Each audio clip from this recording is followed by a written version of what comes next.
Baik, bismillahirrahmanirrahim. Assalamualaikum warahmatullahi wabarakatuh.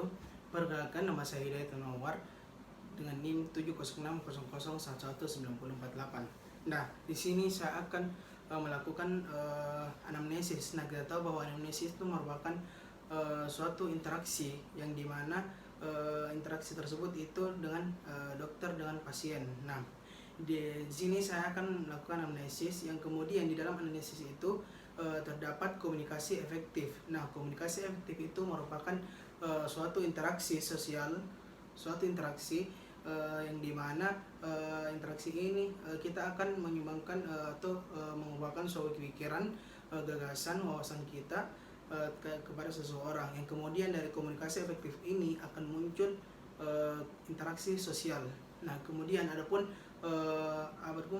hukum-hukum dalam komunikasi itu yang pertama itu ada respect atau menghargai, yang kedua itu empati atau mendengarkan lawan bicara, kemudian audible itu dapat dimengerti, untuk kemudian itu clarity itu jelas. Nah, jelas ini maksud sini yaitu kita menyampaikan secara jelas, kemudian yang humble atau terakhir itu humble atau rendah hati.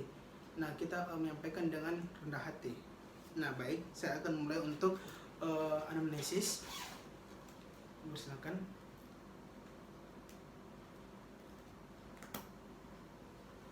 Siap. Baik.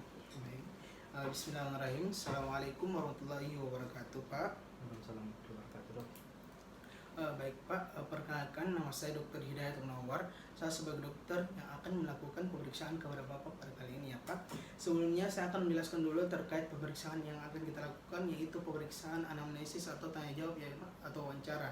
Nah, di sini saya akan Pak menanyakan terkait keluhan-keluhan Bapak yang mungkin yang membuat Bapak itu terganggu, ataupun Bapak bisa mengutarakan atau keluhan-keluhan yang Bapak alami kepada saya ya Pak. Namun di sini mungkin saya akan menanyakan yang menurut Bapak itu privasi. Nah, menurut Bapak privasi dan mungkin membuat Bapak agak terganggu. Dari sini Bapak bisa untuk tidak meneruskan pemeriksaan. Apakah Bapak bersedia? Tidak? Oh iya, bersedia. Baik Pak, boleh saya tahu Pak dengan namanya siapa? Pak Farid, Dok. Ya, Farid, Dok. Farid. Bapak Farid, umurnya berapa sekarang Bapak Farid? 27 tahun, Dok. 27 tahun. Oke. Untuk alamatnya Bapak Farid di mana? Di Sekarang? Tallo, Dok. Di Tallo. Oh, iya. Untuk pekerjaannya Bapak Farid sekarang apa? Saya guru, Dok. Oh, guru. Nah, baik Bapak Farid. Boleh saya tahu Bapak Farid datang ke sini itu dan keluhan apa ya Pak? Ini, Dok, saya sakit kepala, Dok. Oh, sakit kepala. Sakit kepalanya ini Pak dari sejak kapan? Sudah 1 minggu, Dok. 1 minggu. Iya. Kemudian sakit kepalanya ini Pak, apakah satu sisi saja atau kedua sisi Pak dari kepala Bapak? 2 sisi, Dok. Oh, keduanya. Iya. Iya, sakit semua. Dua sisi. Oke. Kemudian apakah ada aktivitas yang membuat itu memperberat sakit kepalanya? Ini, Dok, biasa kalau lagi banyak kerjaan, Dok.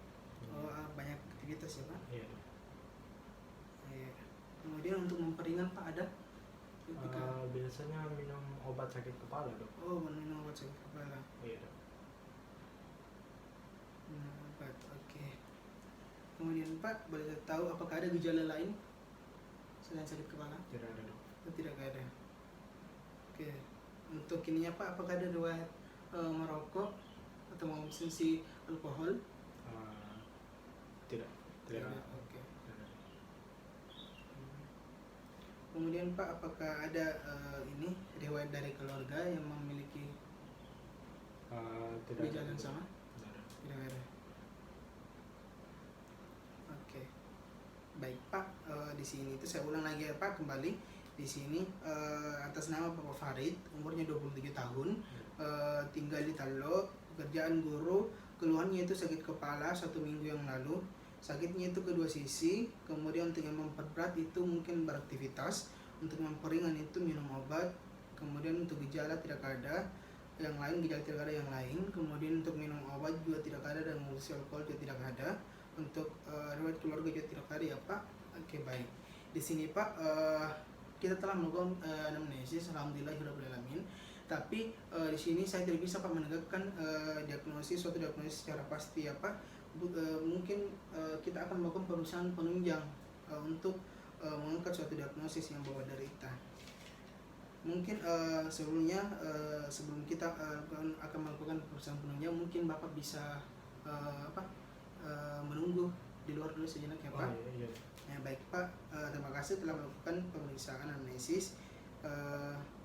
Baik Pak, terima kasih banyak. Assalamualaikum warahmatullahi wabarakatuh. Waalaikumsalam. Sebanyak itu. Iya. Oke, baik. Itulah tadi pemeriksaan anamnesis yang kita lakukan. Nah, di sini itu pemeriksaan anamnesis tadi itu akan muncul interaksi atau komunikasi efektif, yang kemudian ciri-ciri dari komunikasi efektif tadi itu bisa dalam pengertian, kemudian kesenangan, kemudian hubungan sosial yang baik, kemudian bisa juga ini yang mengubah sikapnya, kemudian tindakan. Nah, adapun tadi itu yang reach atau respect atau menghargai, empati atau mendengarkan, audible atau dapat dimengerti, dan clarity itu jelas ya. Kemudian untuk yang terakhir itu humble atau rendah hati. Baik, itulah tadi komunikasi efektif yang kita lakukan, yang kemudian anamnesis ini merupakan salah satu skill yang harus kita kuasai untuk menjadi seorang dokter. Yang kemudian dari skill tersebut itu kita bisa untuk memegang suatu mengangkat suatu diagnosis yang kita lakukan. Oke, baik, terima kasih banyak. Itulah tadi komunikasi efektif. Baik, terima kasih. Assalamualaikum warahmatullahi wabarakatuh.